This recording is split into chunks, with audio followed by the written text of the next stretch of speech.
Kalau kita ini mau melakukan interaksi komunikasi kepada lawan jenis, pertama kita tentu memperhatikan syariat-syariat kita ini, batasan-batasan yang disampaikan oleh syariat Islam. Pertama, tentu kalau kita tidak butuh, tidak penting kepada jangan sampai kita melakukan komunikasi. Ini pun kata-kata penting ini bukan penilaian kita. Artinya pandangan syariah membolehkan enggak misalnya. Kalau masalah agama, menanyakan tentang masalah-masalah agama itu tidak jadi masalah, boleh. Tapi sebatas kebutuhan itu tidak boleh merembet kemana-mana.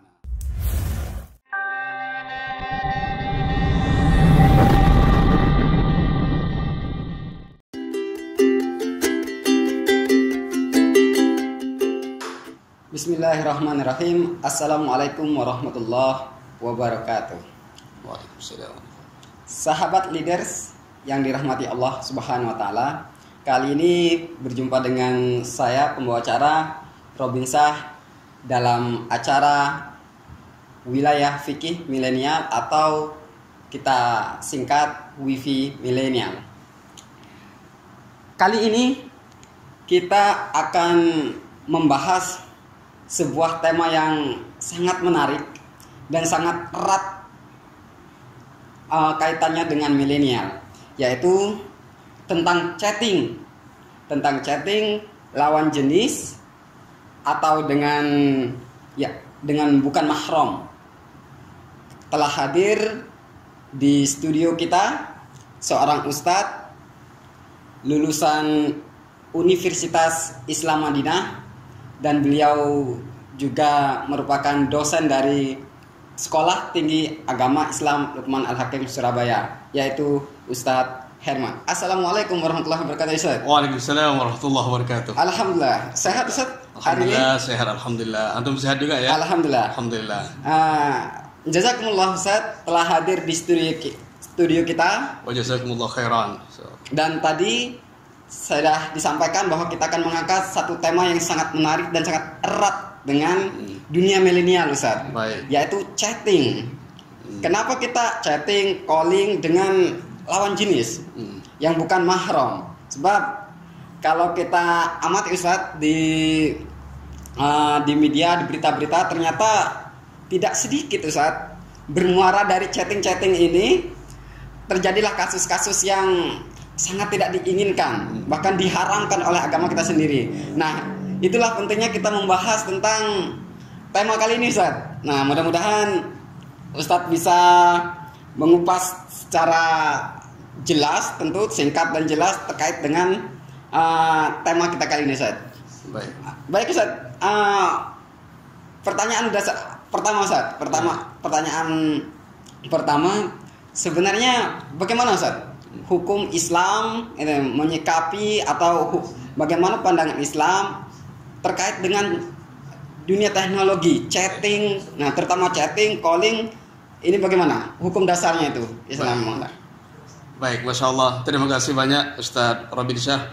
Barakallahu fikum. Pertanyaannya sangat luar biasa dan penting untuk semuanya untuk diketahui terkait masalah pandangan syariah tentang hukum komunikasi antara lawan jenis melalui telepon ataupun SMS atau media-media yang lain, WhatsApp ataupun yang lain. Setidak-tidaknya dalam interaksi komunikasi, Ustadz, dan para jamaah yang kami muliakan, komunikasi antara lawan jenis baik melalui telepon, WhatsApp ataupun alat-alat yang lain, setidak-tidaknya ada 3 persoalan yang sangat penting di dalam Islam yang harus diperhatikan. Yang pertama adalah konten. Ya, jenis ataupun apa yang kita bicarakan dengan lawan jenis itu. Ataupun apa yang kita bahas, apa yang kita chattingkan itu ketika kita melakukan komunikasi dengan lawan jenis melalui telepon ataupun alat-alat yang lain. Sepenting apakah? Itu yang perlu kita kaji. Karena ini berpengaruh dan berdampak kepada hukum itu sendiri. Misalnya, kalau nggak penting, nggak ada kebutuhan, nggak ada hajat, ini juga nanti mempunyai hukum tersendiri. Kita lihat misalnya ya, di zaman Rasulullah Shallallahu Alaihi Wasallam Allahumma shalli wa sallim. banyak sekali ya para sahabiyah ini bertanya kepada Rasulullah tentang masalah-masalah hukum. Dan itu Berarti di sini ada komunikasi. Misalnya ya, salah satu contoh ini yang menjadi real dan realita. Setelah Rasulullah Shallallahu Alaihi Wasallam wafat, Ustaz, ini ada hadis Anas bin Malik radhiyallahu taala anhu. Setelah Rasulullah Shallallahu Alaihi Wasallam wafat, Abu Bakar As-Siddiq, Abu Bakar Siddiq ini berkata kepada Umar radhiyallahu taala anhu, "Ya Umar, intalik bina ila Ummi Aiman. Intalik bina ila Ummi Aiman, nazuruha kama kana Rasulullah Shallallahu Alaihi Wasallam yazuruha." Wahai Umar, kata Abu Bakar Siddiq, mari kita pergi berkunjung kepada Ummu Aiman. Ummu Aiman ini adalah pengasuh Rasulullah Sallallahu Alaihi Wasallam. Mari kita berkunjung kepada beliau, kepada Ummu Aiman, sebagaimana Rasulullah Sallallahu Alaihi Wasallam juga berkunjung kepada beliau. Kemudian Abu Bakar Siddiq dan Umar bin Khattab ini, Ustaz, dan para jamaah yang kami muliakan, pergi kepada Ummu Aiman. Kemudian berkata, "Falamma intahaina ilaiha," ketika kami sudah nyampe kepada Ummu Aiman, kemudian Ummu Aiman ini nangis. Ummu Aiman nangis. Faqala laha, lalu Abu Bakar Siddiq ini dan Umar bin Khattab bertanya dan berkata kepada Ummu Aiman. Ini ada dialog di sini. Ya. Ma yubkiki, kata beliau. Apa yang menyebabkan engkau menangis, wahai Ummu Aiman? Di sini ada dialog di sini. Ada interaksi, ada komunikasi. Nah, sekarang ini sejauh mana kepentingan komunikasi ini dalam Islam sehingga dibolehkan? Jadi pertama kontennya yang dilihat, kontennya. Kemudian Ummu Aiman ini menjawab. Kemudian beliau menjawab, "Saya ini menangis bukan karena saya tidak tahu bahwa apa yang ada di sisi Allah Subhanahu wa taala itu lebih baik daripada kepada utusannya kepada Nabi Muhammad SAW. Yang saya nangis ini persoalannya adalah wahyu ini sudah putus dari langit. Jadi dengan meninggalnya Rasulullah, wahyu ini sudah tidak akan turun lagi." Akhirnya beliau menangis dan Abu Bakar dan Umar ibn Khattab pun juga menangis. Dan di sini ada komunikasi. Iya. Begitu juga kalau kita di dalam surah Al-Ahzab ayat 12 ya, ketika para orang-orang yang beriman melakukan sumpah setia, bai'ah kepada Rasulullah SAW, itu juga ada interaksi komunikasi. Jadi sejauh mana nanti kebutuhan kita dalam berkomunikasi dengan lawan jenis itu sehingga itu dibolehkan. Nanti dalam ranah yang pertama di sini adalah kontennya dulu. Kita lihat kontennya yang pertama, sejauh mana kebutuhan kepentingan. Kalau hanya bermain-main sudah golong, ini beda lagi ceritanya. Jadi kepada konten. Kira-kira terkait dengan kita fokuskan dulu satu perkara, Ustaz ya, ke konten yang pertama. Kira-kira konten apa yang dianggap penting? Yang dianggap penting sehingga dibolehkan. Nanti sembarang saja kita nyimpulkan. Ini darurat, kayak gitu. Darurat. Sembarang nanti didaruratkan, Ustaz. Bagaimana? Terkait masalah konten ini, bukan kita sebenarnya yang menentukan kebutuhannya, karena bisa saja para pemuda-pemudi berkomunikasi ini saya penting butuh. Tapi di sini adalah penilaian agama syariah, agama Islam. Jadi Islam ini menganggap penting enggak, dibolehkan enggak oleh agama Islam ini. Misalnya ada seorang santri ya, nanya kepada ustadznya tentang agama misalnya. Sesuai dengan kebutuhannya, ustadz misalnya, ini hukumnya menyentuh Al-Quran tanpa wudhu ataupun membaca Al-Quran bagi orang yang haid ini bagaimana? Kemudian dijawab. Nah ini artinya untuk menyatakan sejauh mana kepentingan dalam percakapan ataupun SMS-an antara lawan jenis ini adalah tentu menurut agama, bukan kehendak kita. Jadi menurut agama ini, ini dia gak penting seorang guru misalkan memberi penjelasan kepada murid, atau misalnya seorang perempuan memberikan berita kepada orang lain karena ada kecelakaan misalnya, ini ada kecelakaan berita penting. Nah, jadi langsung ngomong melalui jalur komunikasi itu tadi. Jadi yang pertama adalah masalah konten. Jadi barometernya adalah apa kata syariah. Iya, apa kata syariah tentang komunikasi itu. Konten itu tadi. Baik, Ustaz. Jadi ya itu yang pertama ya. Yang pertama. Jadi melihat kontennya. Jadi kita sebut saja K kontennya. Konten. Ya. Kemudian yang kedua adalah G. G apa itu G ini? Gaya bahasa yang disampaikan. Oh iya, gaya bahasa. Ya. Jadi Islam itu juga mengatur ini. Gaya bahasa laki-laki yang disampaikan kepada perempuan baik melalui suara ataupun tulisan, atau sebaliknya perempuan ketika ber-SMS-an ataupun telepon kepada seorang laki-laki yang bukan lawan jenisnya dan bukan mahramnya, di sini ada nilai di dalam syariat, Ustaz. Misalnya begini, Ustaz. Ada seorang perempuan komunikasi SMS-an ataupun WhatsApp-an kepada seorang cowok, mengatakan, wahai Kanda, Abi, Umi. Abi Umi, padahal Ini kan Islam ini. padahal belum melakukan akad nikah, Abi Umi duluan. Nah, ini sudah membuat persoalan ini. Jadi gaya bahasa yang digunakan tidak boleh. Makanya kalau kita lihat dalam surah Al-Ahzab ya, Al-Ahzab ayat 32 ya. Ayat 32 ini. Allah Subhanahu wa taala berfirman, "Fala takhda'na bil qawli fayatma alladhi fi qalbihi maradun wa qulna qawlan ma'rufa." Wa qulna qawlan ma'rufa. Jadi khitab Allah Subhanahu wa taala Al-Qur'an ini ditujukan sebenarnya kepada istri-istri para nabi. Wahai istri-istri nabi, jadi kalau memang kalian ini bertakwa kepada Allah, fala takhda'na fil qaul. Jadi maksud fala takhda'na fil qaul ini adalah menggunakan bahasa lemah lembut lawan jenis. Kenapa kok kita dilarang menggunakan bahasa lemah lembut kepada lawan jenis itu? Karena orang yang hatinya bermasalah, yang punya penyakit, maka akan tumbuh syahwat yang tinggi.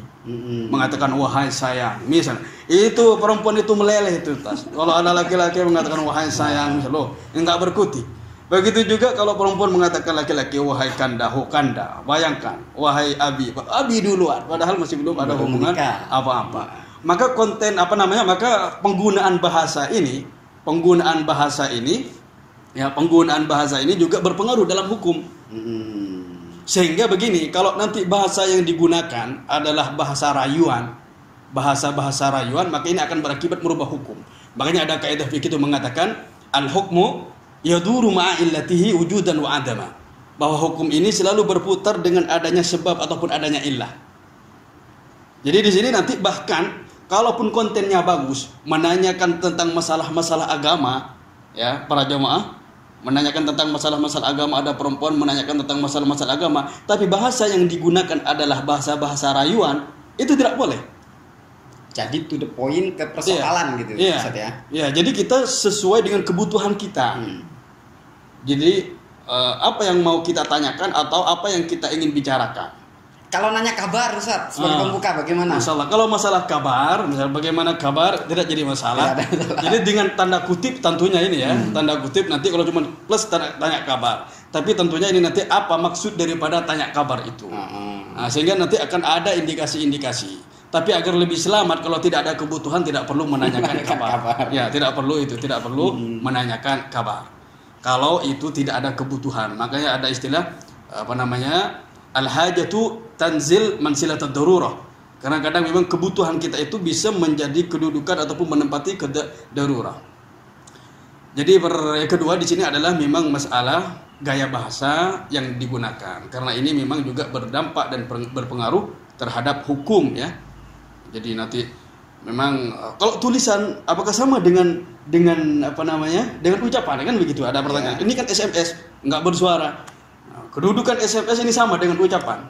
Bahkan SMS kadang ini lebih tajam dan lebih mengena daripada ucapan. Karena diresapi. Makanya ada ungkapan Arab begini Ustaz. Lugatul hawa ablag min fasihil kalam. Lugatul hawa afsah wa ablag min fasihil kalam.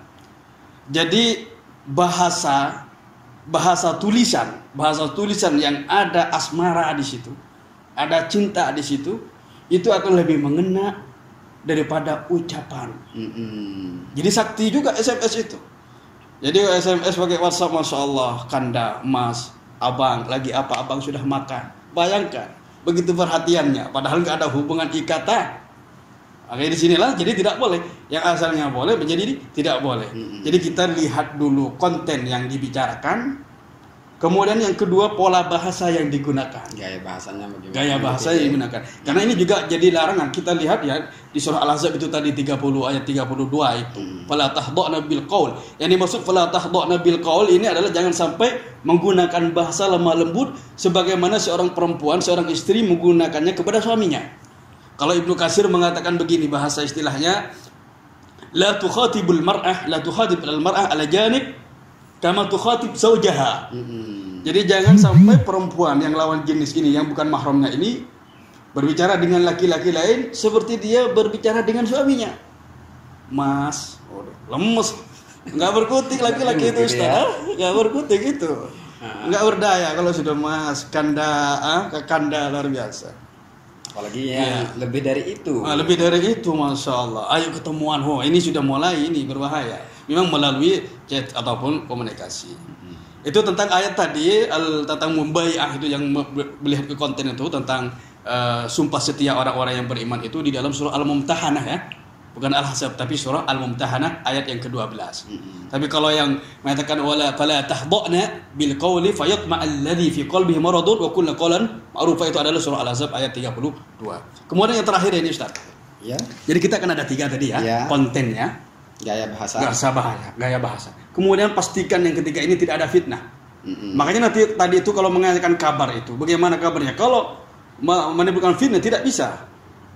Jadi kita memang penggunaan bahasa, kemudian ini pertama kita ingin menyampaikan gunakan bahasa adi, istilah lughah adiyah, bahasa yang biasa saja, sehingga nanti kemudian tidak timbul yang namanya fitnah. Apa konkretnya Ustaz? Contoh konkret daripada bahwa ini menimbulkan fitnah. Contoh konkretnya misalnya ada seorang laki-laki diberi SMS oleh seorang perempuan. Perempuannya dia mengatakan kanda misalnya, atau abang, ganteng sekali si abang. Nah dengan menggunakan membaca SMS-nya ini, laki-laki ini sudah nggak enak makan, sudah kepikiran terus. Bahkan kalau perlu Ustadz, ketika sholat pun ingat kepada bahasa itu. Ini fitnah ini. Bahkan yang paling ngeri dibawa mimpi, atau bahkan ya lebih ngeri lagi kalau sholat ingat itu. Ini sudah benar-benar fitnah. Sehingga dia pun berusaha keras untuk membalas itu. Wahai bidadariku.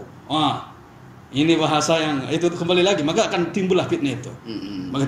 Maka kita sebagai saran kepada para jamaah semuanya dan para pemirsa Style TV dimanapun Anda berada, mari kita bersungguh-sungguh juga tenaga menjaga lisan kita ini, ucapan kita ini, lebih-lebih lagi interaksi komunikasi dengan lawan jenis ataupun yang bukan mahramnya Ustaz. Makanya nanti di sini memang ada beberapa rukun ya, berarti 2-3 ada istilah muttasil. Dalam istilah interaksi komunikasi itu ada istilah muttasil. Muttasil itu adalah orang yang memanggil ataupun melakukan komunikasi. Kemudian ada muttasil bihi, jadi orang yang dikomunikasikan. Misalnya saya memanggil antum, maka antum ini namanya muttasil bihi. Saya muttasil. Nah, nanti yang dibicarakan ini ittisal ataupun muttasil fi. Nah, ini harus kita sama-sama dilihat. Yang muttasil dilihat, kemudian ittisalnya ataupun muttasil fihi dilihat, kemudian muttasil bihinya juga diperhatikan. Tak lepas itu lagi kontennya diperhatikan ya Ustaz ya, dan para jamaah yang Allah apa yang dibicarakan. Kemudian juga adalah gaya bahasa yang digunakan, kemudian timbul fitnah tidak. Masya Allah. Jadi begitu Ustaz. Begitu Ustaz. Baik, terima kasih. Selain 3 itu Ustaz, misal terkait terutama berkaitan dengan tadi itu kita lebih pada chatting dan calling biasa ya. Sekarang sesuatu yang lebih dari keduanya yaitu video call.